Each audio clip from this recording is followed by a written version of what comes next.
ধরুন আপনি কোনো পণ্য কিনে প্রতারিত হয়েছেন অথবা টাকার বিনিময়ে কোনো সেবা নিচ্ছেন, সেখানেও প্রতারিত হয়েছেন বা সেবা পাচ্ছেন না। এখন আপনি কি করবেন?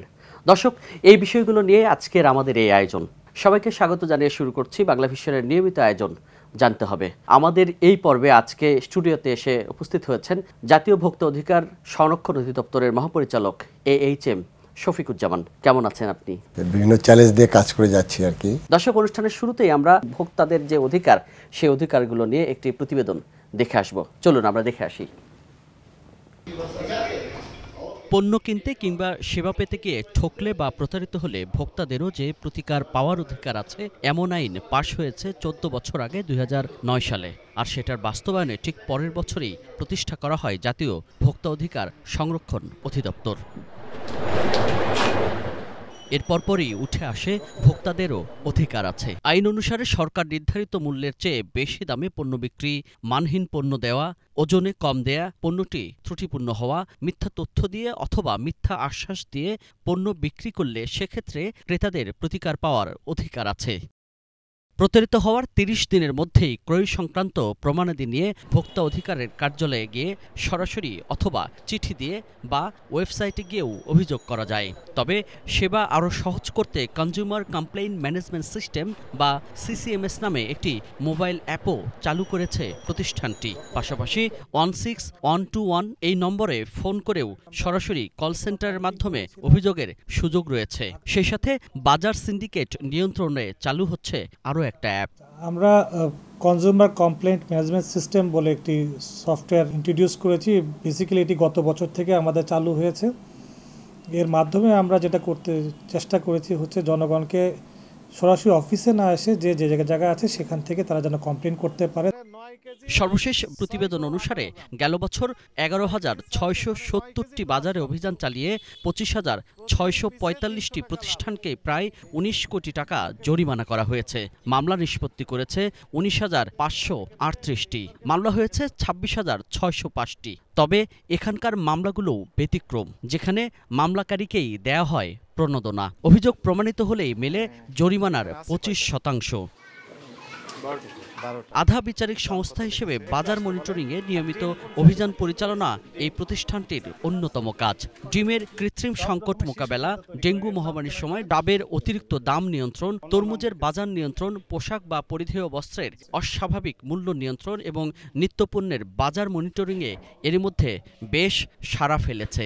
কোনো পণ্য বা সেবা ক্রয়ের ক্ষেত্রে সতর্কতা অবলম্বন করতে হবে। ট্রেডমার্ক দেখে যথাযথ পণ্য বা সেবা ক্রয় করতে হবে।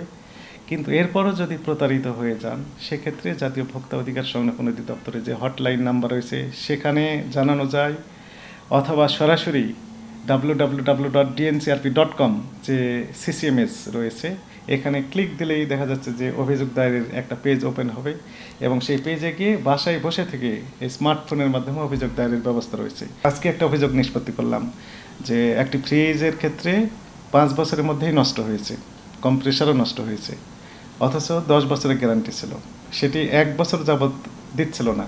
এরপরে আমাদের কাছে যখন অভিযোগ দায়ের করলেন, আমরা উভয় পক্ষকে শুনানিতে ডাকার পর তারা দিতে বাধ্য হলো।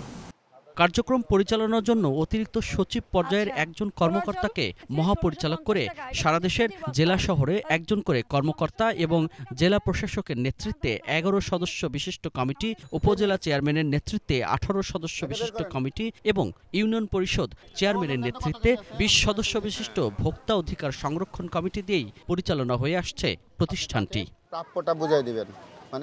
সুজন মাহমুদ, বাংলা ভিশন, ঢাকা।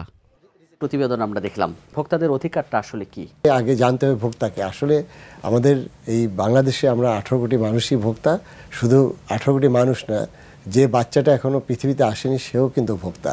আর যে মানুষটা মানে আপনার মারা যাওয়ার পরে তিনি যতক্ষণে কবরস্থ হলেন বা সেখানেও কিন্তু এখানে ভোক্তার অধিকার কিন্তু এখানে নিহিত আছে। আমি যখন কোনো কিছু কিনবো, সেক্ষেত্রে কেনার ক্ষেত্রে আমার কোন কোন বিষয়গুলোকে আপনারা অধিকার হিসেবে প্রায়োরিটি দিয়ে থাকেন? এখন আপনি পণ্য কিনতে গেলেন, সেখানে আপনাকে একটা প্রতিশ্রুত পণ্যের কথা বলা হলো এবং সেই প্রতিশ্রুত পণ্য আপনি কেনার পরে আপনি মনে করলেন যে সেখানে একটা ফেক প্রোডাক্ট দিয়েছে অথবা দাম বেশি নিচ্ছে, তখন কিন্তু সেটি আপনার অধিকারের প্রশ্ন আসে। এগুলো পণ্যর ক্ষেত্রে আবার দুই ধরনের পণ্য আছে। আপনার কিছু আছে প্যাকেটজাত পণ্য, কিছু আছে খোলা পণ্য, আবার কিছু আছে আমাদের ইম্পোর্টেড পণ্য। এর বাইরে আছে আমাদের সেবা সেক্টর, যেটা সার্ভিস সেক্টরে। এখানে আমরা আপাতত আমাদের আইন বলে আমরা 10টি সার্ভিস সেক্টর নিয়ে কাজ করতে পারি। সেখানে আমাদের গ্যাস আছে, আমাদের বিদ্যুৎ আছে, টেলিকম আছে, আমাদের যোগাযোগ আছে, আমাদের হোটেল রেস্তোরাঁ আছে, স্বাস্থ্যের বিষয়গুলো আছে। এগুলো নিয়ে আমরা কাজ করি এবং সেটা আপনারা দেখেন যে আমরা এই কাজগুলো করছি। কিন্তু এর বাইরেও কিন্তু অনেক সার্ভিস আছে, সেটাও কিন্তু এই অধিকারের মধ্যে আনতে হয়। যেমন আমি বলবো যে আমাদের যে শিক্ষা ব্যবস্থার ক্ষেত্রে আমাদের যে ইংলিশ মিডিয়ামগুলো স্কুলগুলো আছে, সেখানে কিন্তু অনেক ক্ষেত্রেই দেখা গেল যে আপনার আমার বাচ্চারা যারা পড়ছে বা অন্য স্কুলগুলোতে, সেখানে যে অনেক ক্ষেত্রেই কিন্তু সেই শিক্ষার যে অধিকার সেখানে কিন্তু অনেক ক্ষেত্রে ম্যানিপুলেট করা হচ্ছে এবং সেটি কিন্তু বাস্তবতা। সেই ক্ষেত্রে কিন্তু আমাদের আইনে যেহেতু এটি কাভারেজ দেয়, এই কারণে কিন্তু আমরা সেখানে কিন্তু খুব ব্যাপকভাবে কাজ করতে পারছি না। এই জন্য আমরা আমাদের আইনটাকেও আর একটু সংশোধন করছি। আমরা আরও 5টি সার্ভিস সেক্টরকে অতিরিক্ত ইনক্লুড করছি। আর 4টা ব্যবস্থাপনা তাহলে এখানে কি? এর মধ্যে যেমন আমাদের আইনের হোটেল রেস্তোরাঁ আছে, এর বাইরেও কিন্তু পর্যটনের একটা বিশাল একটা জায়গা আছে। সেই সেক্টরটা কি, যে আপনি কক্সবাজার ট্যুরে গেলেন, সেখানে হয়তো সেই হোটেল বা সেখানে সেই অপারেটর যারা আছে, ট্যুর অপারেটররা, তারা এখানে অনেক কিছুই ব্যত্যয় করে, আপনার প্রতিষ্ঠিত সেবা দিচ্ছে না। অনেকে আপনার প্যাকেজ দিয়ে বিদেশে যাচ্ছে, সেই জায়গাগুলো কিন্তু আমরা খুব বেশি কাজ করতে পারি না। এর বাইরে যেটা আছে, ধরেন আমাদের ই কমার্স একটা বড় ইস্যু। এখন আমাদের আইনে কিন্তু ওটি কোনো চ্যাপ্টারই ছিল না। আমরা জেনারেল আইন দিয়ে কিন্তু এটি যেখানে প্রতারিত হচ্ছে বা সেখানে অভিযোগ করলে আমরা কেস টু কেস আমরা নিষ্পত্তি করছি। কিন্তু এটির জন্য কিন্তু আমাদের নতুন আইনে আমরা এটি আরও ব্যাপকভাবে যাতে এটি অ্যাড্রেস করা যায়, সেই জায়গাটা ই কমার্স সেবা এটি যাতে নিশ্চিত করা যায়, সেটা নিয়ে কাজ করছি। এইভাবে আমরা আরও অনেকগুলো সার্ভিস সেক্টরকে ইনক্লুড করছি। আমরা ইদানিং একটি সিস্টেম চালু করেছি, সেটা হলো CCMS, consumer complain management system. একটা সফটওয়্যার চালু করেছি। এই সফটওয়্যারের মাধ্যমে আপনার যে কোনো মোবাইল অ্যাপসে মোবাইলে ঢুকে আপনি এই অভিযোগটা দায়ের করতে পারেন এবং তাৎক্ষণিকভাবে আপনার একটা ওটিপি যাবে, আপনার একটা কেস নাম্বার পড়বে। এটা অটোমেটেডভাবে এটা অনলাইনে চালু করেছি এবং তার ফলে কবে আপনার হিয়ারিং হবে সেই নোটিশটাও চলে যাবে।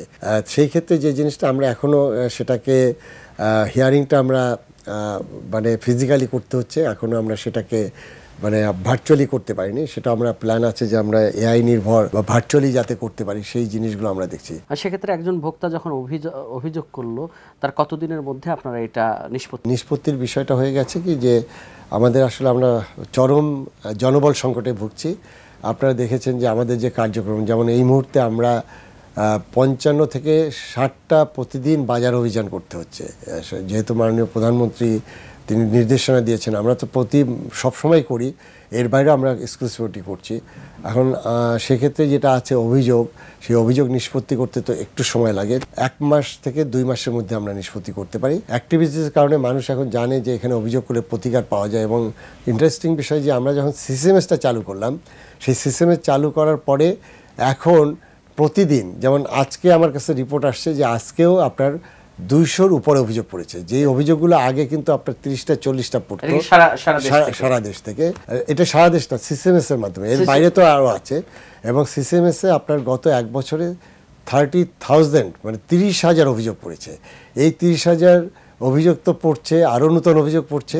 এখন এগুলো নিষ্পত্তি করা একটা চ্যালেঞ্জ। তা আমরা চেষ্টা করি যে খুব দ্রুত এটি সমাধান করতে। আমরা কিন্তু একটা বিশাল ডাটা আমরা স্টোর করছি, অর্থাৎ যে যারা এই অভিযোগ করছে সেই অভিযোগের নেচারগুলো কেমন, এই অভিযোগগুলো কোন এলাকায় হয়, এরিয়া ভিত্তিক, বয়স ভিত্তিক, এটা কিন্তু আমরা অ্যানালাইসিস করতে পারি। তখন আমাদের সুবিধা হয় কি, সেটি আমরা কিন্তু ওই জায়গাটা অ্যাড্রেস করতে পারি। অর্থাৎ একই বিষয় কেন এত বেশি অভিযোগ আসছে। যদি কোনো এলাকায় ফুড নিয়ে বেশি অভিযোগ আসে, তাহলে বোঝা যাবে ওই জায়গার যে রেস্তোরাঁ মালিকগুলো আছে তাদের মধ্যে কোনো সমস্যা আছে। তখন কিন্তু আমরা তাদেরকে ডেকে তাদেরকে হয়তো ওয়ার্ন করতে পারি, অথবা সেখানে আমরা অভিযান করতে পারি। কোন ধরনের অভিযোগগুলো ইদানিং এতদিনে আপনাদের কাছে সবচেয়ে বেশি এসেছে এবং কোন কোন অঞ্চল থেকে সবথেকে বেশি অভিযোগ আপনারা পেয়েছেন? আমাদের সারা বাংলাদেশে কিন্তু কাজ হচ্ছে, কিন্তু ঢাকাটা আসলে খুব চ্যালেঞ্জিং। এখানে যেটি আছে সেটি হলো যে অন্য যে কোনো এলাকার থেকে ঢাকাতে আপনার এই যে নকল, ফেক অথবা দ্রব্যমূল্য বেড়ে যাওয়ার প্রবণতা অনেক বেশি। সেক্ষেত্রে আমি বলবো যে মানে আমি যদি কনসেন্ট্রেশন দেখি তাহলে ঢাকা মেট্রোপলিটন এরিয়ায়। আর অভিযোগের বিষয়গুলো খুব অদ্ভুত বিষয়। একটা সময় ছিল ই-কমার্সের প্রচুর অভিযোগ আসতো, এরপরে একটা সময় আপনার দেখা গেল যে রেস্টুরেন্ট রিলেটেড অভিযোগ। ঈদের সময় আমি বললাম কেনাকাটার ক্ষেত্রে আপনার বিভিন্ন রকম, অভিযোগ আছে। এবং এখন কিছু বিষয় আমাদের কাছে আসে, সেটাও খুব পিকুলিয়ার। যেমন আমি একটা উদাহরণ যদি দিই, এটি খুব হাস্যকর হবে না। আমাদের যে তেজগাঁওতে যে পাসপোর্ট অফিস আছে, সেই পাসপোর্ট অফিসে লিফট নষ্ট হয়ে গেছে। একজন কনজিউমার আমাদের কাছে অভিযোগ করলো যে পাসপোর্ট অফিসের লিফট নষ্ট, এটি নিয়ে একটা অভিযোগ। এখন আসলে এইটা কি আমি ভোক্তা অধিকার থেকে কি করব? তারপর এটি আমরা সমাধান করেছি। আমি নিজে তাদের ওখানে একটা চিঠি দিয়েছি যে লিফটটা দ্রুত সারিয়ে দেন, কারণ ওখানে যারা যাচ্ছে তাদের কষ্ট হচ্ছে, এবং সেটা সারানো হয়েছে। আমাদের যে আমরা প্রোডাক্টগুলো যেগুলো আমরা কেনাকাটা করি, সেখানে কিন্তু প্রতিটা প্রোডাক্টই কিন্তু আমাদের অরিজিনাল ভার্সনের সাথে নকল ভার্সন আছে। আমরা প্রায় বিভিন্ন জায়গা থেকে ইনফরমেশন পাই, আমরা যেগুলো অভিযান করে যেগুলো পাচ্ছি, এটা একটা ভয়াবহ অবস্থা। আপনার শিশু খাদ্য অনেক ক্ষেত্রেই নকল হচ্ছে, কসমেটিক পুরোটাই নকল হচ্ছে। আমাদের যে এখন আপনার যে অরিজিনাল প্রোডাক্ট আর আপনি কোনটা নকল প্রোডাক্ট, এটা কিন্তু আইডেন্টিফাই করতে পারছেন। কিন্তু এটা আইডেন্টিফাই করার জন্য আপনারা কি কোনো সচেতনতামূলক প্রোগ্রাম অথবা যারা কিনবে, ক্রেতা ভোক্তা যারা আছে, তাদেরকে কিভাবে সচেতন করেন? আমরা সচেতনের জন্য আমরা ব্যাপক কর্মসূচি আমরা হাতে নিয়েছি। আমরা এই যে আপনাদের সাথে যে আলোচনা করছি, এই যে এটা কিন্তু সচেতনতার একটি পার্ট। এর বাইরে আমরা বিতর্ক প্রতিযোগিতা করছি, এইগুলো নিয়ে কথা বলছে, আমাদের ডিবেট হচ্ছে পার্লামেন্টের, মক পার্লামেন্টে। যেহেতু এটি সোশ্যাল মিডিয়ার যুগ, আমি টেকনিক্যালি একটি সোশ্যাল মিডিয়া, আমাদের অফিসিয়াল ফেসবুক পেজ আছে, একটা অফিসিয়াল ইউটিউব আছে, সেখানে প্রতিদিন আমাদের কার্যক্রমগুলো আমরা সচেতনভাবেই আমরা ওখানে আপলোড করছি। এবং সেখানে কিন্তু একটা মেসেজ থাকে, এখানে কোন জায়গাগুলোতে প্রতারিত হচ্ছে, আপনার কি পাকিস্তানি ড্রেস, সেটা কি বাংলাদেশি ড্রেস বিক্রি করছে কিনা, এই বিষয়গুলো কিন্তু যাচ্ছে ওখানে, এবং মানুষ কিন্তু সচেতন হচ্ছে। একজন ভোক্তা কিভাবে বুঝবে যে ওই প্রোডাক্টটা নকল নাকি না আসল? মিথ্যা বিজ্ঞাপনে আপনাকে যে আছে যে আপনি প্রলুব্ধ হবেন না। এখন কি বলে যে টাক মাথায় চুল গজাবে। এখন এটি তো এটি তো বোঝাই যায় যে মিথ্যা বিজ্ঞাপন। ফেসবুকে বলছে যে 500 টাকা আমেরিকান ডায়মন্ড রিং, তা এটি আমেরিকান ডায়মন্ড রিং আপনি 500 টাকা কীভাবে আপনি এটি পাবেন? তা এই ক্ষেত্রে যে জিনিসগুলো হচ্ছে যে আপনাকে কিন্তু ওই ক্ষেত্রে বুঝতে হবে যে আমাদের কি করণীয়। এখন ভোক্তা কিভাবে এই একটা প্রোডাক্ট চিনে কিনবে, সেটি হলো যে আমাদের প্যাকেটজাত যে পণ্যগুলো আছে, আমাদের প্যাকেটজাত আইন আছে, সেখানে প্রতিটা পণ্য কিন্তু বিএসটিআইয়ের আপনার অনুমতি থাকতে হবে, সেখানে তাদের লোগো থাকতে হবে। বিএসটিআই এখন যেটা করছে, ওখানে একটা বারকোড দিচ্ছে, আপনি বারকোডটা স্ক্যান করলে বুঝতে পারবেন এটা কি অথেন্টিক প্রোডাক্ট কিনা। এটাই যেমন একটা বিষয়। আমাদের ইম্পোর্টেড পণ্য যেগুলো আছে, কসমেটিক সহ যেগুলো ইম্পোর্টেড পণ্য, সেখানে যে জিনিসটা থাকবে সেখানে ইম্পোর্টারের তথ্য থাকতে হবে, ওখানে আপনার ইনগ্রেডিয়েন্ট থাকতে হবে, কান্ট্রি অফ অরিজিন থাকতে হবে, কবে তৈরি হয়েছে সেগুলো থাকতে হবে, এবং সেখানে বাংলায়ও কিন্তু আপনার লেখা থাকে। যেমন আপনার শিশু খাদ্যে যেগুলো ইম্পোর্টেড, সেটা কিন্তু বাংলায় লেখা থাকে, কিন্তু বাজারে দেখবেন যে ওখানে কোনো তথ্য নেই। সেটা ধরে নিতে পারেন যে এটি হয়তো ভিন্ন পথে বাংলাদেশে ঢুকেছে, অথবা এই প্রোডাক্টটা এই ঢাকার কেরানীগঞ্জ এলাকায় আপনার নকল হয়েছে। ভোক্তাদেরও অবশ্যই সচেতন হতে হবে যে তাদের বাড়ির আশপাশে কোথাও এই ধরনের যদি কোনো ধরনের প্রতিষ্ঠানের সন্ধান পান, সেগুলোকে আপনাদের জানানোর কোনো মাধ্যম আছে? অবশ্যই জানানোর মাধ্যম আছে।